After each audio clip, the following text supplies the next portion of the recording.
안녕하세요 여러분, 세상 돌아보기입니다. 오늘은 23년 11월 10일이고 금요일입니다. 자, 오늘은 헤즈볼라, 레바논 남부에 있는 헤즈볼라 가 어떻게 보면은 이제 그들의 이제 탄생 자체가 그 팔레스타인인들하고 크게 상관이 있죠. 아마 헤즈볼라의 많은 부분을 아마 팔레스타인이 이렇게 이제 뭐랄까 숫자적인 면에서 차지하고 있을 거예요. 이란의 지원을 받고 있고, 또 레바논의 뭐 정치 세력이죠. 사실은 가장 큰 정치 세력이고, 그들의 군사력을 보유하는 것을 레바논 정부 군과는 무관하게 그것을 이제 레바논 정부로부터 인정을 받고 있는 것이고, 그들이 어떻게 보면 많은 부분 통치를 담당하고 있다고 볼 수 있습니다. 그래서 10만 명 이상의 병력을 보유하고 있는 것으로 알려져 있고, 레바논 정규군보다 강하다 이런 이야기도 있죠.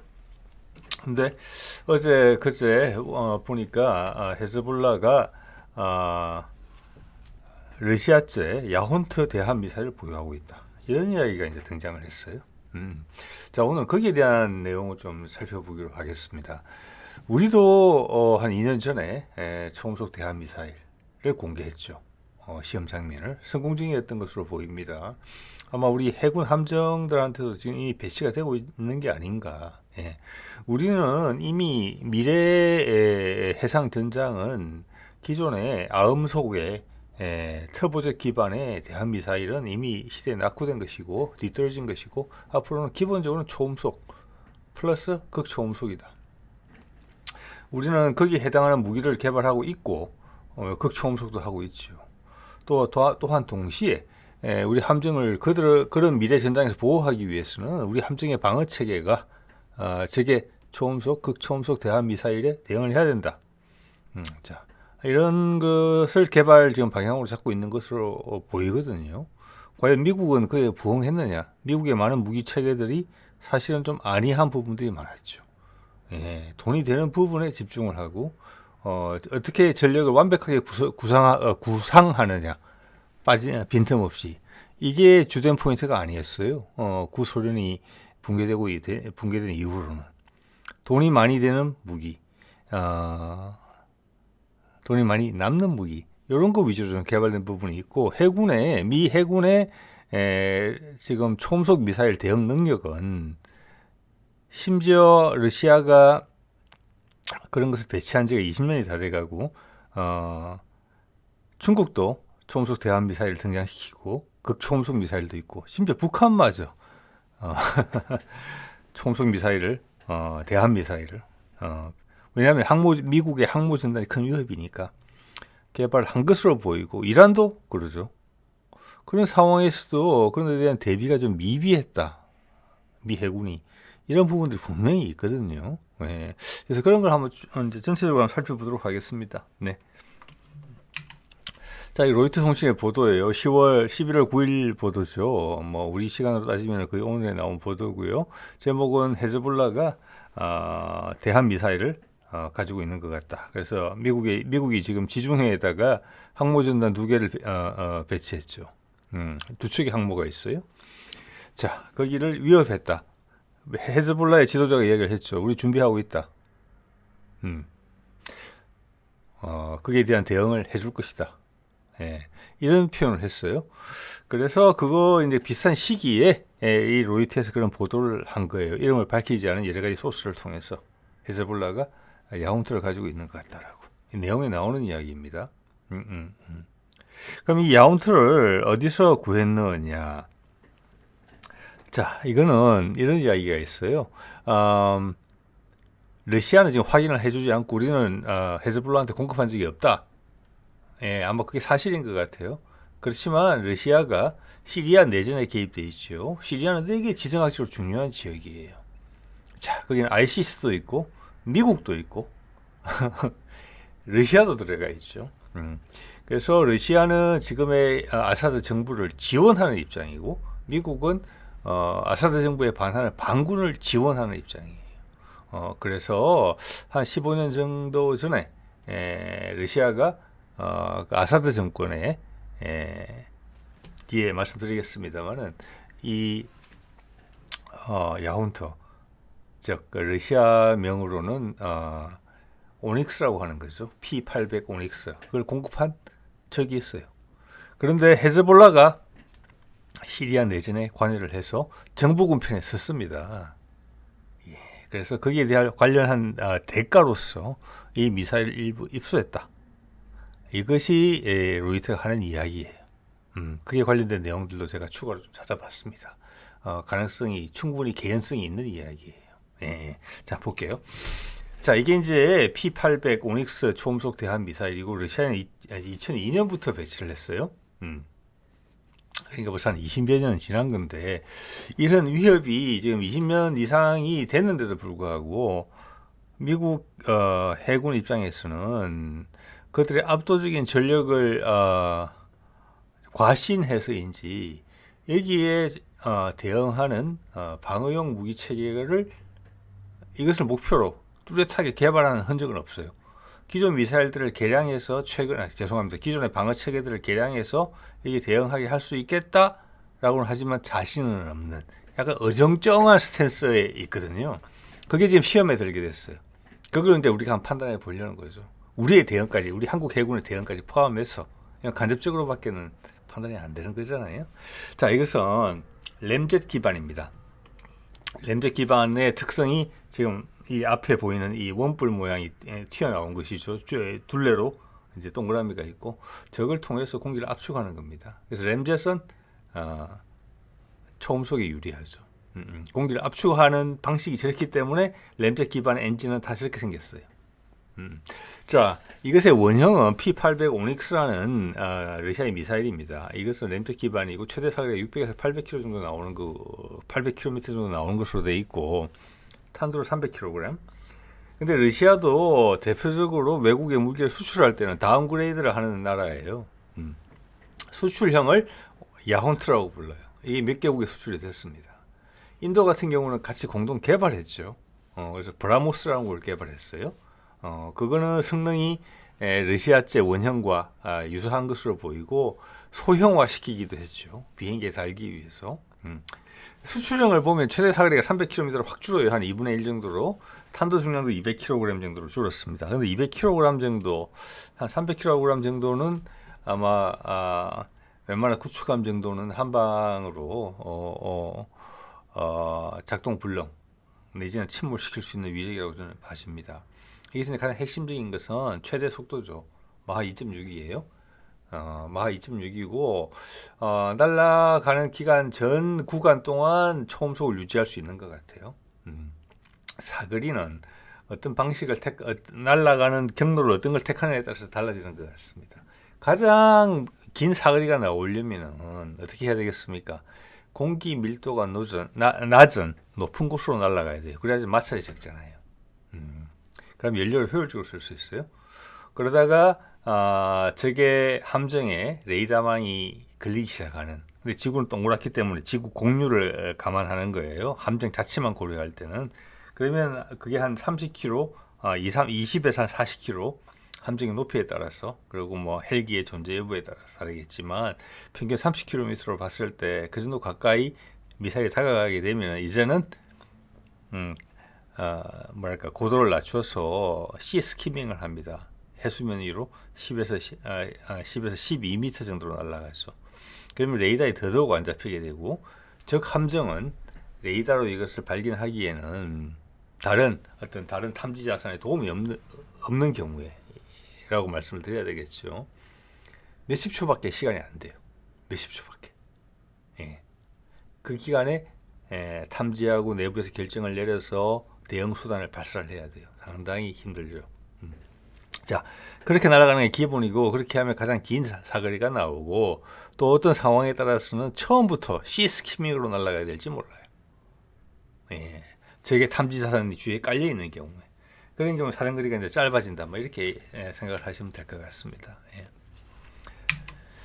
자, 우리도 지금 2021년 9월에 영상을 공개했죠. 그때 왜 하필 저 타이밍에 저걸 공개했을까? 일단 개발은 완료된 것 같거든요. 근데 제 영상을 공개한 건 21년 9월. 저거는 이제 미국과의 관계에 있어서 우리가 우리의 역량이 얼마만큼 축적됐는지를 보여주는 그런 정치적인 외교적인 목적이 있었기 때문에 저것을 이제 공개했다. 저는 이제 그렇게 보고 있고, 미국과 이제 거래를 해야 했던 시점이죠. 예, 예. 거기에 관련된 내용은 예전에 말씀드린 바가 있으니까 말씀을 드리지 않겠고요. 저 형상과 여러 가지 개발 과정에서 조금씩 흘러나온 이야기들을 봤을 때 우리는 지금 밑에 보이는 브라모스는 인도가 러시아랑 같이 개발한 것이고, 이거는 원형 오닉스랑 크기가 비슷해요. 엄청 크죠. 이건 비행기 싣고 다니기 어려워요. 아주 큰 전폭기가 아닌 다음에는. 예. 그래서 밑에 비행기 실을 수 있는 브라모스 M을 개발했죠. 예. 저것을 아마 우리가 표본으로 삼아서 개발했던 것 같아요. 아마 더 작게 만들려고 시도도 했던 것 같은데 그거는 포기하고 그거는 다른 것으로 넘어간 것 같습니다. 뒤에 말씀드리겠습니다. 공개했어요. 예, 예, 예. 자, 그래서 지금 이 이제 브라모스나 또는 야혼트가 수출된 지역을 보면은 뭐 위에는 러시아고 밑에 보면은 베트남이 있고 인도네시아가 수입을 해가지고 갔죠. 그리고 여기 보면은 중동 지역에 보면은 서아시아 지역에 보면은 시리아가 있습니다. 그래서 아까 로이터 통신이 그렇게 이야기하는 겁니다. 지금 내용으로 봐서는 한 70발 정도가 수출이 된 것 같거든요. 그중에 몇 발 정도 사용했는지는 모르겠어요. 이스라엘 공군이 저기를 폭격해서 보관 시설을 파괴했다라는 것도 있어요. 그렇지만 상당수가 살아남았을 것 같다라는 그런 미국 측의 첩보도 있었어요. 그 중에 일부가 지금 레바논의 헤즈볼라로 넘어갔다, 이렇게 이야기가 되는 것입니다. 현재. 예. 자, 그러면 이렇게 마침 이야기가 나왔으니까 지금도 이제 국방 산업 분위기가 몇 년 전하고 많이 달라졌죠 지금. 그래서 그때 국방부가 공개했던 우리 초음속 대한 미사일 브라모스 기반 또는 브라모스 M 기반 그 원형은 러시아의 P-800 오닉스로 보이는 그 영상 한번 잠깐 보실게요. 예, 짧습니다.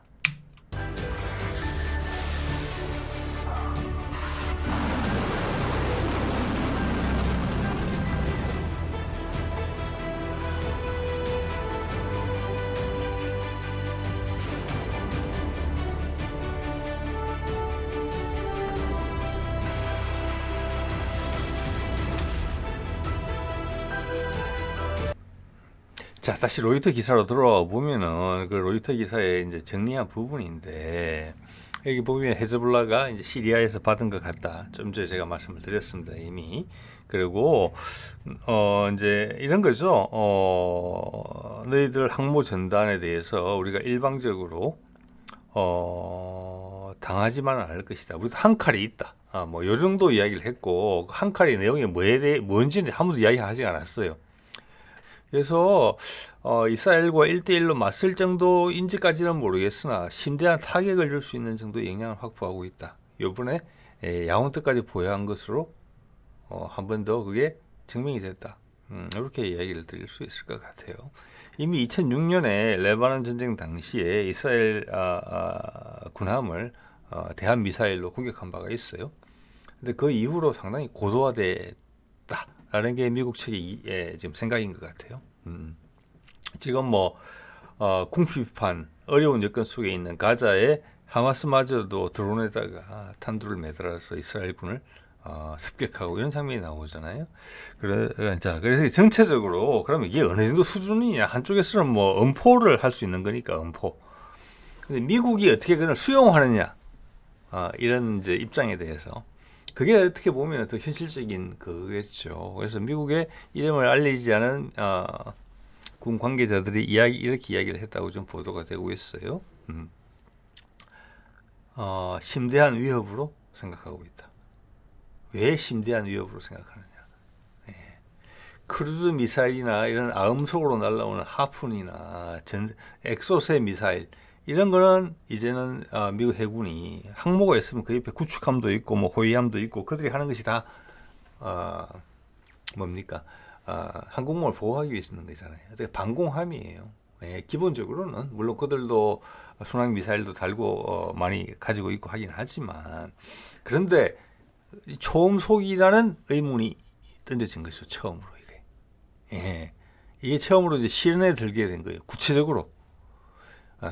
보시다시피 20년간 러시아의 위협은 존재했었거든요. 그렇지만 그거에 대해서 미 국방부나 미국 방산업체가 애써 무시한 부분이 있는 거죠. 그들의 어떤 램 미사일이나 근접 방공 체계를 개량했다고는 하나 기본적으로는 6, 70년대 개발된 것이에요. 예. 우리는 거기에 만족하지 못하고 우리는 초음속 대응 또는 극초음속 대응을 명확히 요구 조건에 넣으면서 근접 방공 미사일, 근접 방공 기관포를 개발하고 있으니까요. 자, 요 점이 회색지대예요. 회색지대. 부딪혀 봐야 되는 거지만 미국의 반응은 일단 중대한 위협으로 생각하고 있다라고 군 관계자가 반응이 일단 나오네요.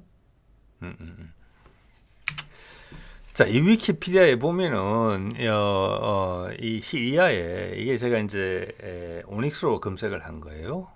시리아의 내용을 보면은 2007년에 계약을 했고 이 미사일 발사 체계 전체는 이름이 뭐냐면은 뭐 S300, S400, S350 뭐 이런 거 있죠. 그들의 방공 미사일 체계. 여기에서 해상에서 또는 해상으로 접근하는 적의 항모 전단을 대응하는 시스템은 바스티용이에요. 그 여러 가지 미사일을 발사할 수 있지만 그 주력은 오늘의 주인공인 오닉스 또는 야훈터예요. 그때 아사드 정부를 지원하기 위해서 72발의 미사일을 수출한다. 계속 수출했다. 그리고 말씀드린 것처럼 이스라엘이 공격을 했지만 다 파괴된 것 같지는 않다. 이 중에 일부분이 몇 발인지는 모르죠. 시리아 정부군을 지원한 헤즈볼라한테로 넘어갔다. 이거예요. 그 최대치는 72발이다. 네. 저거보다 많을 수는 없다. 저거보다 현저히 적을 수는 있겠지만 최대치는 적이다. 이런 짐작 정도는 해볼 수 있어요. 왜냐?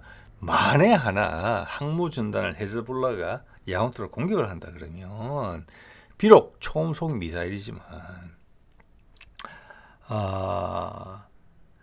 포화 공격을 해야 될 거예요, 아마. 예. 미국 입장에서는 항모를 하나 잃는다는 것은 2차 세계대전 이후에 전혀 없었던 일이에요. 지난번 우크라이나전에서 여러분들도 뭐 제가 그 다루긴 했습니다만은 챌린저 전차가 러시아군에 의해서 파괴됐다는 것 자체를 못 믿어하는 영국 사람들이 많았어요. 그래서 영국 국방장관이 확인까지 해줬어야 됐죠. 그게 자신의 자존심이고 자신의 상징이에요. 군사적 힘의 상징. 전차마저도 그런데 항공모함은 오죽하겠습니까? 네, 그래서 미국이 긴장한다는 부분이 있는 거죠. 한 발 쏘고 끝날 것 같지 않아요.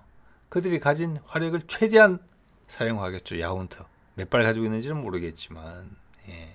그래서 항모를 손상시킨다 하면 그것은 그 자체가 엄청나게 상징적 의미가 있는 거예요.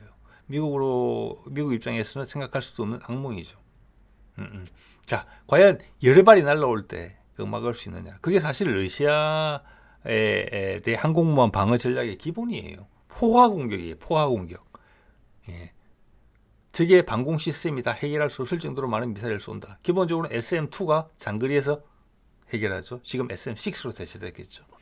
근데 대부분 시스키밍으로 들어가기 때문에 다른 탐지 자산이 많이 없는 경우에는 대부분 30km 이하로 접근했을 때 발견된다고 봐야 돼요. 그래서 많은 경우에는 SM-2나 SM-6가 무력화될 수 있어요. 물론 SM-2는 이미 오래된 미사일이죠. 비행기를 제대로 맞추면 다행이죠. 예. 자, 그래서 미국에서도 지금 패트리엇을 해상용으로 개발해야 된다 이런 이야기가 나오고 있는 것은 뭐냐면은 기본적으로 SM-2는 SM-6가 장거리 방공 능력 기존의 항공기나 내지는 시스키밍이 아닌 높은 고도로 날아오는 아음속급 대함 미사일에 특화됐다 이렇게 간접적으로 짐작해 볼 수 있는 그 여건이 돼요. 어쨌거나 시스키밍으로 오면은 다른 탐지 자산이 없으면은 30km 내에서밖에 발견이 안 돼요. 네. 지금 야훈터의 최고 속도가 마하 2.6 정도로 나와 있거든요. 자료로 보면은. 자, 그리고 적 함정에 30km 정도, 함대 한 30km 전방까지 접근을 했다 하면은 그때 최고 속도를 내야 되는 시점이죠, 당연히. 자, 마하 2.6이면은 초당 1km 정도 돼요. 그러면 30km로 보면은 즉 미군의 함정이 이 미사일을 발견하고 대응 시간은 30초밖에 없어요. 30초 안에 함정에 도달하기 때문에 자 쉽지 않겠죠. 자 이런 부분입니다. 여기 또 보면은 위키피디아에 정리를 참 잘 해놨더라고요. 우크라이나 전쟁에서 야혼트가 몇 번 사용이 됐어요. 여기 보면 우크라이나의 담당 장성의 이야기를 통해서 입을 빌려서 이야기를 설명을 하고 있어요. 이게 날라오는 고도가 통상적인 탄도탄과는 많이 다르다. 그렇기 때문에 대응이 상당히 어렵다. 이런 거죠. 아까 말씀드린 그런 부분입니다. 계속 시스키밍으로 올 수도 있고 또 상황에 따라서는 저게 방공망이 강하지 않은 경우에는 사거리를 늘리기 위해서 높은 고도로 오다가 목표물 도달할 때쯤 낮게 떨어진다. 그래서 기존의 방공 시스템으로 이걸 격추시키는 어렵다. 그들도 S-300까지 가지고 있는 나라예요. 뭐 패트리앗은 받았다가 아마 그 포대가 킨잘 미사일에 의해서 파괴됐다는 러시아 주장이 있었고 많은 것들을 격추시켰다는 우크라이나 주장이 있었고 미국은 조사해 보겠다는 이야기가 있었지만 그 뒤에 결론을 얻거든요. 결국은 파괴됐다는 거예요. 그거는. 자, 그런 시스템으로 대응이 안 됐다. 그게 이제 통상적인 우리가 알고 있는 상식과도 비슷해요. 예. 초음속인데다가 궤적이 기존의 탄도탄 궤적과 다르다. 기존의 방공 미사일이 가지고 있던 알고리즘에 없는 거다. 그래서 이게 이런 언급이 있어요. 뭐냐면은 전자전에 좀 취약한 것 같다. 그래서 전자전은 대응을 했더니 몇 개는 목표물을 못 맞췄다. 이런 내용들이 있어요.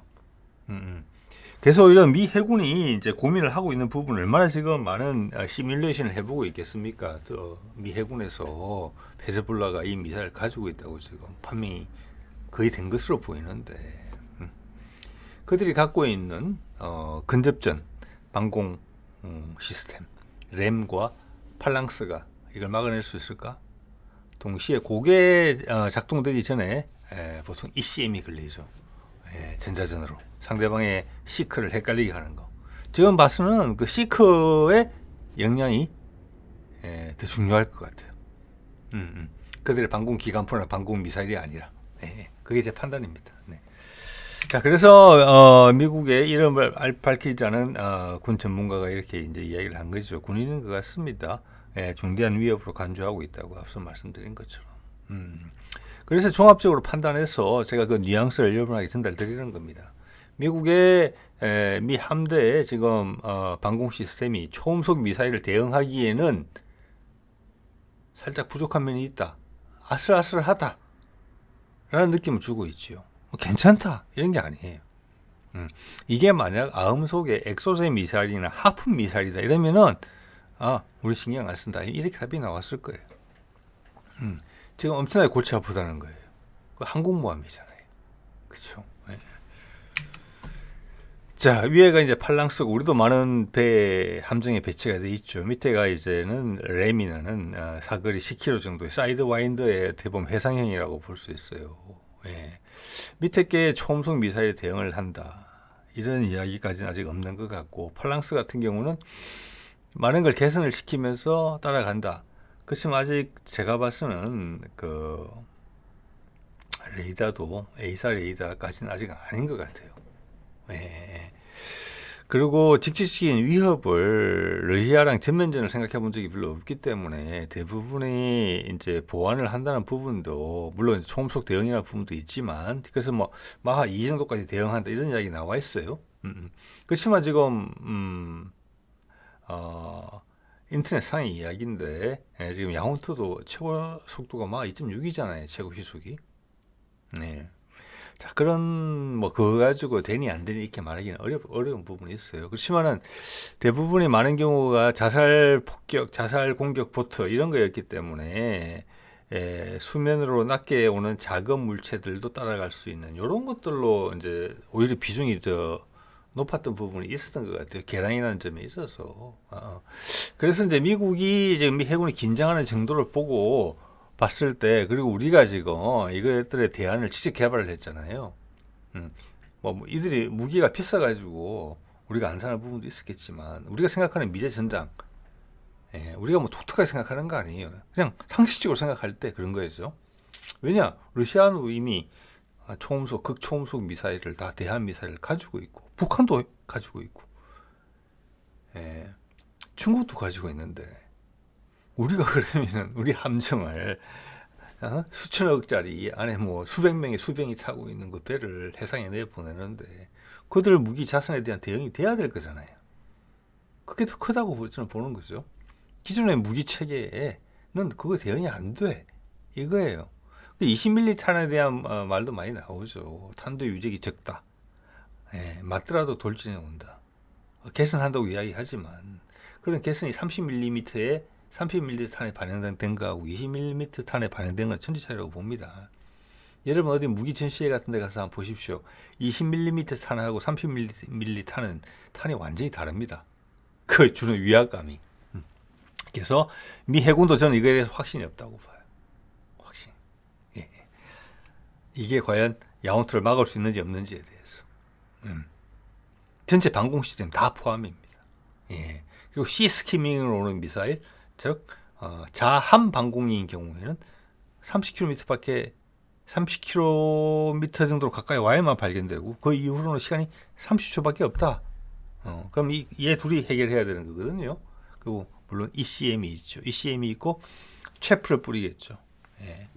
체프를 뿌리면서 레이더 허상을 만들면서 도망을 가야 되는 부분이 있거든요. 자, 그 야온트도 바보가 아닙니다. 그거는 이제 통상적인 대한 미사일이 지금 다 그렇게 돼 있는 것 같아요. 일단 능동으로 찾을 수도 있고, 능동 거리가 지금 위키피디아에 있는 거 보니까 50km 정도 돼요. 탐색 거리가. 자, 그 말은 뭐냐면은 항공모함 전단 같은 거 아주 커요. 그리고 지중해에 있다. 몇백 킬로밖에 안 떨어져 있잖아요. 그거는 어떤 경로를 통하든 헤즈볼라가 정찰 위성이 없더라도 그 주변을 왔다 갔다 하는 어선이 보고 그 좌표만 찍어줘도 발사할 수 있어요. 왜? 도중에는 INS거든요. 자, 300km 날아가는데 시간이 얼마나 걸리겠습니까? 고속정도 아니고. 자, 그리고 자체 탐색거리가 50km예요. 발견한다는 거예요. 어떻게 보면 좁은 해역이에요. 거기는. 그리고 필요에 따라서 내가 비밀리에 접근해야 해야 되는 경우, 그리고 상대방이 나를 찾기 위해서 레이더를 쫙 켜는 경우가 있어요. 그래서 최근에 대한 미사일들은 전부 다 액티브나 내가 능동이나 수동을 전환할 수가 있어요. 능동은 뭐냐? 내가 레이더를 발사하죠. 맞고 튀어나온 걸 보고 내가 상대방의 위치를 파악해요. 그럼 상대방이 동시에 내가 날아오는 걸 알게 돼요. 근데 상대방이 나를 찾기 위해서 많은 레이더를 켠다. 그러면 나는 굳이 날 노출할 필요가 없어요. 상대방의 레이더를 쫓아가면 돼요. 그게 수동이에요. 그것을 왔다 갔다 할 수 있어요. 선택적으로. 그리고 당연히 레이더의 주파수를 계속 바꿉니다. 그거는 뭐 최신 대한 미사일 추세인 것 같아요. 상대방의 제밍, ECM에 안 걸리기 위해서 하는 그런 부분들이 있죠. 그런 것들 기본적으로 다 있어요. 야몬트도. 자, 그걸 좀 다른 각도에서 보면은 우리 미사일을 우리의 대응 체계를 한번 볼게요. 우리 해군 함정에 이미 해군은 배치가 되기 시작했죠. 이게 보시면은 이제 우리 보수적인 우리 국방과학연구소에서 세계 최고 수준이라고 이야기를 했죠. 레이더 탐색기하고 적외선 탐색기 두 개를 다 가지고 있죠. 그리고 개발 이제 단계 S부터 기본적으로는 초음속 미사일 대응을 그 요구 조건에 넣었어요. 그것을 명시한 첫 번째 방공 미사일이에요. 초음속 대한 미사일 대응을 전제로 했어요. 그리고 그 밑에 지금 LIG에서 개발 중인 한국판 골키퍼죠. 이건 30mm 포예요. 일단 기관포예요. 탄도 계속 개량이 되고 있어요. 자, 이거는 맞은 상태에서 돌진하기는 어려워요. 뭐 그런 걸 이제 염두에 뒀기 때문에 우리 해군에서는 30mm 탄을 선호하는 거예요. 20mm 탄보다는. 자, 그렇고 이건 당연히 A사고. 여기서 언론에 공개된 자료를 보면은 마하 4 제가 지금 정확히 기억은 못 하겠는데 마하 4, 마하 4.5 이상으로 돼 있어요. 이거는 이상이거든요. 까지가 아니고. 이거는 마하 5까지 이상부터는 극초음속이에요. 예, 그것까지 대응한다는 거예요. 즉 우리 해군과 우리 밑에 한국판 골키퍼는 초음속 미사일, 즉 야운트 같은 미사일을 전제로 해서 개발된 거예요. 왜? 주변국이 다 그걸 가지고 있으니까. 근데 미국이 지금 가지고 있는 팔랑스나 램은 그만큼 뚜렷하지 않다는 거죠. 이거 아마 해군 관계자분들은 아실 거예요. 네. 그래서 미국이 긴장한다. 예, 만에 하나 그런 사태가 발생하면 엄청난 상징적인 데미지가 있다. 자, 이 밑에 보시면은 저도 이번 자료 조사를 하면서 처음 알게 됐는데 이게 USS 스타크라고 미 해군 스타크 함입니다. 호위함이에요. 페리급. 지금 이걸 대체하기 위해서 지금 이태리 업체랑 계약을 해서 지금 대체를 건조를 하고 있죠. 이게 1987년이면 이란 이라크 전쟁 중인데 그 근처를 왔다 갔다 하다가 이라크 공군기에서 발사한 액조세 미사일을 2발 맞았어요.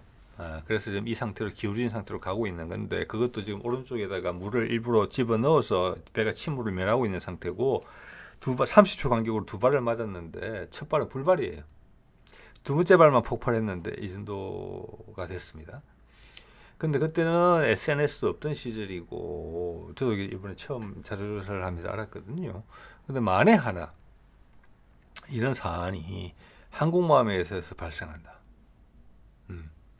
자, 그건 미국으로서는 이제 생각하기 싫은 그런 이제 내용이 되겠죠.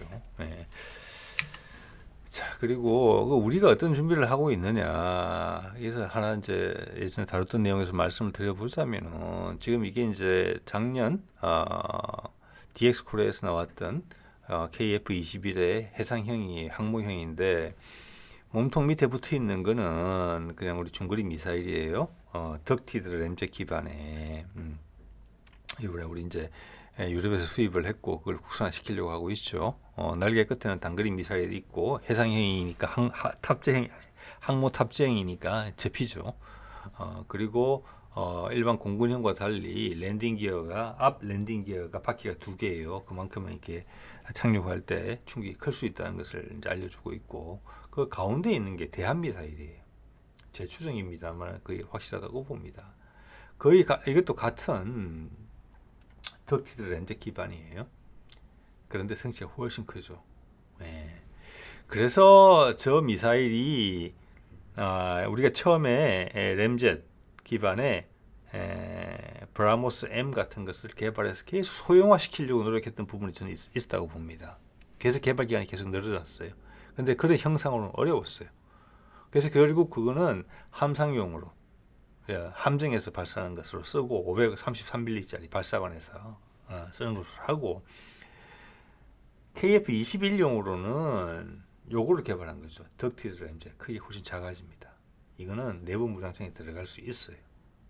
사거리는 한 400에서 500km 정도 보고 있는 것 같아요. 이런 상황이거든요.